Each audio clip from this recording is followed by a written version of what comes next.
Hello friends, जय Hind, Vande Mataram. BEd प्रवेश परीक्षा 2022 के लिए ये आपका जीके का टेस्ट है, स्पेशल टेस्ट है, सभी वर्गों के लिए है। आइए टेस्ट को करते हैं। सबसे पहले जो आज का टेस्ट है आपका सामान्य ज्ञान क्या। टीपू सुल्तान कहाँ से शासन करता था? काफ़ी अच्छा क्वेश्चन है। टीपू सुल्तान कहाँ से शासन करते थे? राइट आंसर आपका बनेगा श्रीरंगपट्टनम। क्यों करते थे? क्योंकि उनके जो पिता थे, इनके पिता का नाम था हैदर अली। तो टीपू सुल्तान के पिता हैदर अली के शासन में जो श्रीरंगपट्टनम है, ये मैसूर की राजधानी थी, ठीक है।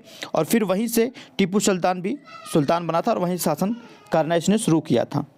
टीपू सुल्तान के बारे में एक चीज़ आपको याद रखना है, अगर एक्स्ट्रा क्वेश्चन आपको याद रखना है तो ये है कि 1799 में टीपू सुल्तान की मृत्यु हुई थी आंग्ला मैसूर युद्ध के दौरान, ठीक है। आंग्ला मैसूर कौन सा युद्ध हो रहा था? तो आंग्ला मैसूर, इस युद्ध के दौरान श्रीरंगपट्टनम की रक्षा करते हुए टीपू सुल्तान की मृत्यु हुई थी, ठीक है। क्लियर है? चलिए नेक्स्ट क्वेश्चन है सेकंड नंबर। ग्राम राज्य के माध्यम से राम राज्य के बारे में किसने कहा था? ये जो वाक्य बोला था, ये बोला था महात्मा गांधी जी ने। गांधी जी का कहने का मतलब ये था कि अगर ग्राम को हम लोग मजबूत करते हैं, गांव समाज को हम मजबूत करते हैं, तभी राम राज्य आएगा, ठीक है। तो ये जो सेंटेंस था, ये वाक्य था, ये महात्मा गांधी जी ने कहा था। तीसरा नंबर क्वेश्चन, संविधान के अंतर्गत भारतीय लोकतंत्र के आदर्शों को हम कहाँ देख सकते हैं? अगर हम जब संविधान पढ़ते हैं तो संविधान को पढ़ने से पहले हमें प्रस्तावना को ही समझना पड़ेगा, और प्रस्तावना को अगर हम समझ लेते हैं तो हम ये अच्छी तरीके से समझ पाते हैं कि हमारा भारतीय जो संविधान है उसके अंदर क्या क्या बातें निहित की गई हैं, क्या क्या समाहित की गई हैं, वो हम प्रस्तावना से ही समझ में आ जाता है। तो प्रस्तावना को आपको समझना बहुत इंपॉर्टेंट होता है, ठीक है। प्रस्तावना में जो लोकतंत्र है ना, जो डेमोक्रेसी है, उसको अच्छी तरीके से डिफाइन किया गया है। 4 नंबर क्वेश्चन है, भारतीय संविधान का कौन सा अनुच्छेद राज्य सरकारों को ग्राम पंचायत को गठन का निर्देश देता है? 4 नंबर क्वेश्चन है, अनुच्छेद 32, अनुच्छेद 37, अनुच्छेद 40, अनुच्छेद 51, 51। राइट आंसर आपका बनेगा अनुच्छेद 40, ठीक है। अनुच्छेद 40 काफ़ी अच्छा क्वेश्चन है, अनुच्छेद 40। नेक्स्ट 5वां नंबर क्वेश्चन, तक्षशिला एक प्रख्यात स्थल था।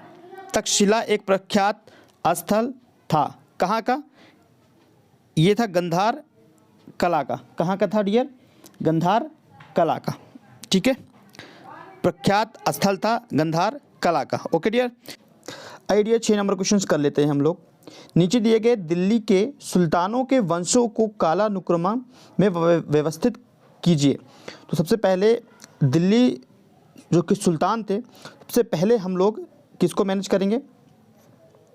देखो, सबसे पहले आए थे गुलाम वंश, ठीक है।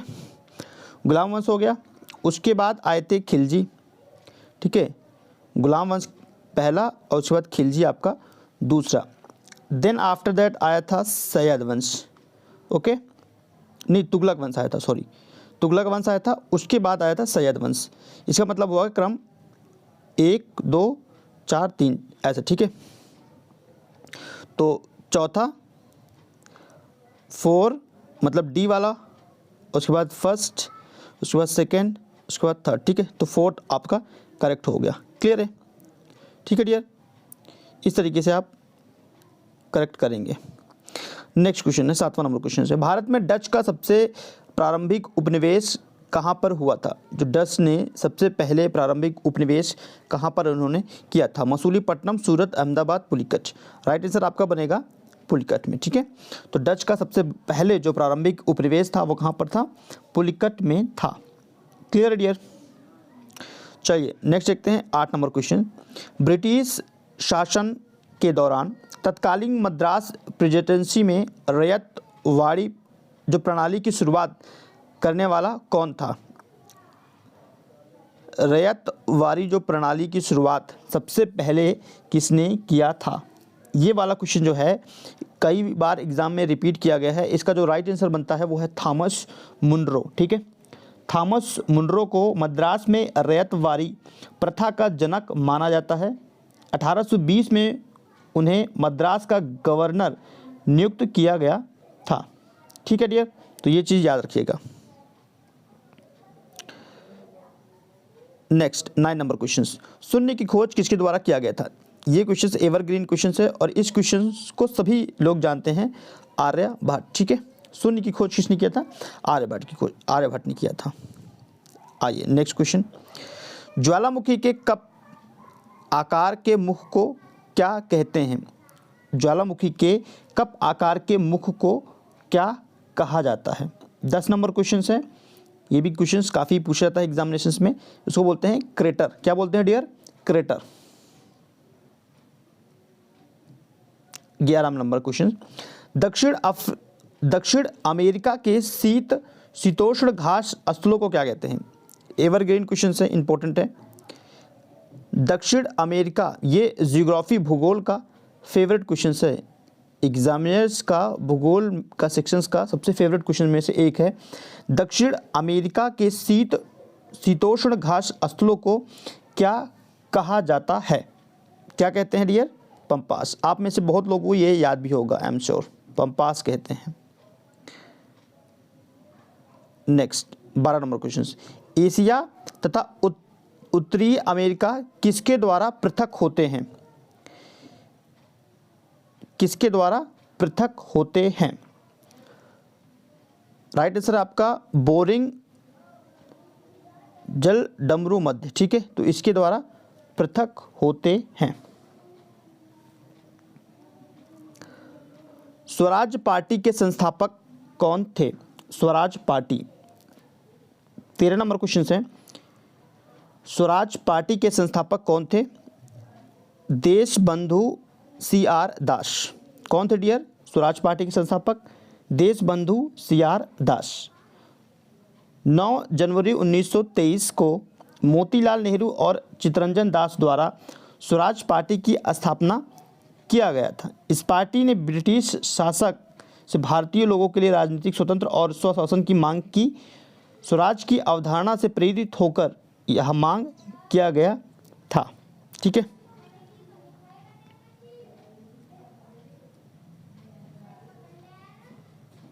नेक्स्ट 14 नंबर, भारत का सबसे बड़ा सिंचाई नहर है। भारत का सबसे बड़ा सिंचाई नहर है, सबसे बड़ा सिंचाई नहर ऊपरी गंगा नहर। ठीक है, सबसे बड़ा सिंचाई नहर, भारत का सबसे बड़ा सिंचाई नहर कौन सा है, ऊपरी गंगा नहर। ऑप्शन 4 आपका करेक्ट है। एक क्वेश्चन ये भी पूछा जाता है कि इंदिरा गांधी नहर भारत की सबसे लंबी नहर है। तो अगर आपसे कभी एग्जाम में पूछे कि सबसे लंबी नहर कौन सी है, लंबी नहर की बात आएगी तो आपको बताना है इंदिरा गांधी नहर। ठीक है, ये सबसे लंबी नहर है, सबसे अगर लंबी नहर की बात करते हैं तो। और सबसे बड़ा सिंचाई नहर, सबसे बड़ा सिंचाई नहर तो वो आप बताएंगे ऊपरी गंगा नहर। दोनों क्वेश्चंस अलग अलग है।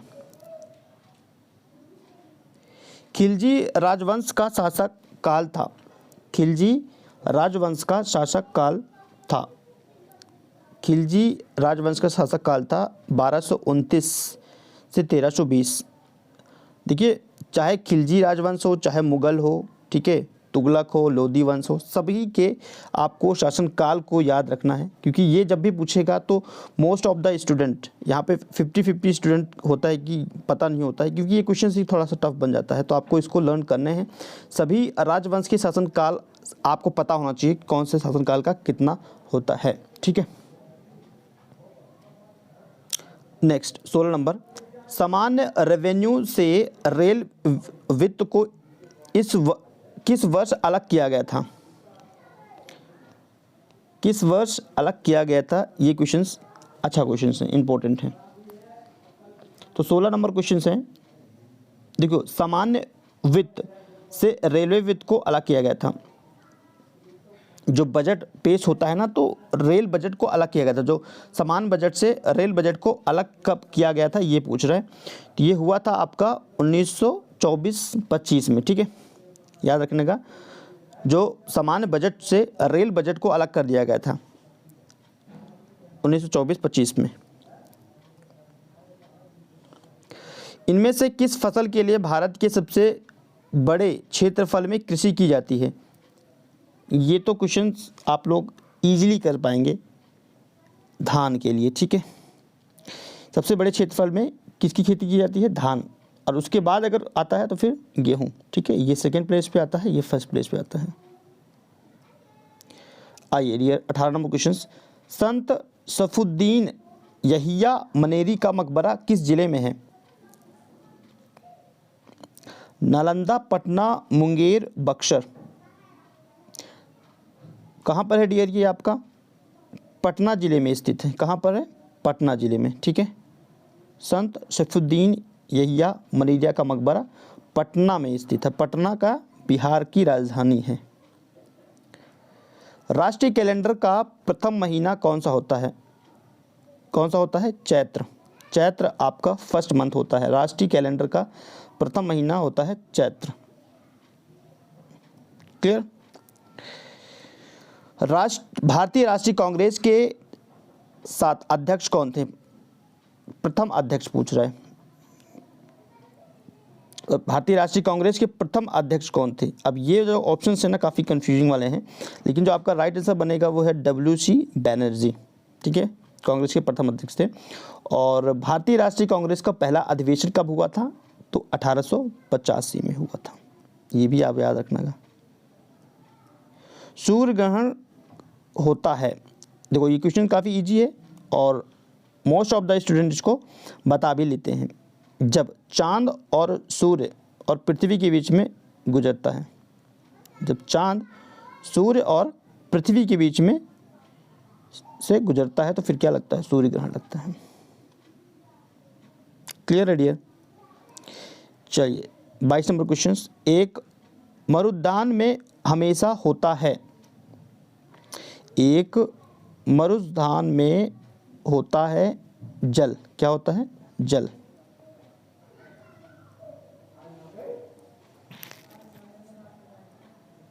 तेईस नंबर क्वेश्चन, सर्वोच्च न्यायालय की स्थापना 1774 ईस्वी में कहाँ पर हुआ था? अभी अगर पूछे कि सर्वोच्च न्यायालय कहाँ पर है तो दिल्ली में है। कहाँ पर डियर? दिल्ली में है। लेकिन 1974 की बात पूछ रहा है कि 1974 सर्वोच्च न्यायालय की स्थापना 1974 में कहाँ पर किया गया था? कहाँ पर किया गया था? कलकत्ता में किया गया था, ठीक है। कलकत्ता में किया गया था, तो कंफ्यूज नहीं होना है। सुभाष चंद्र बोस ने स्वतंत्रता भारत सरकार का शुभारंभ कहाँ पर किया था? टोक्यो, कलकत्ता, रंगून और सिंगापुर। कहाँ पर किया गया था? सिंगापुर में किया था। कब किया था? 1943 में। सुभाष चंद्र बोस ने स्वतंत्रता भारत सरकार का शुभारंभ सिंगापुर में 1943 में किया था। ये लास्ट क्वेश्चन है, गेट ऑफ टीयर्स कहाँ पर है या किसको बोलते हैं? तो ये कहाँ पर है? बाब अल मंडाब, ठीक है, जेरूसलम में स्थित है। Okay dear? अश्रु द्वार बोलते हैं और उसको गेट ऑफ टीयर्स। टीयर्स मतलब क्या होता है? आंसू। अश्रु संस्कृत वर्ड है, ठीक है। हिंदी में आंसू बोलते हैं। टीयर्स इंग्लिश में वर्ड है। ओके, तो चलिए डियर्स यहाँ पे फिनिश करते हैं आज के 25 क्वेश्चंस। आपको ये सेशन पसंद आया हो तो डेफिनेटली आप लाइक कर सकते हैं, सेशन को शेयर कर सकते हैं अपने मित्रों के साथ। चैनल को सब्सक्राइब कर लीजिए अगर आपको बीएड की प्रिपरेशन करनी है। अभी लाइव क्लासेस नहीं ले रहा हूँ, ठीक है, वाईफाई में कुछ प्रॉब्लम्स है उसकी वजह से। अदरवाइज़ लाइव क्लास भी अटेंड जब करेंगे तो फिर और अच्छा क्लास हो जाएगा, ठीक है। चलिए, धन्यवाद।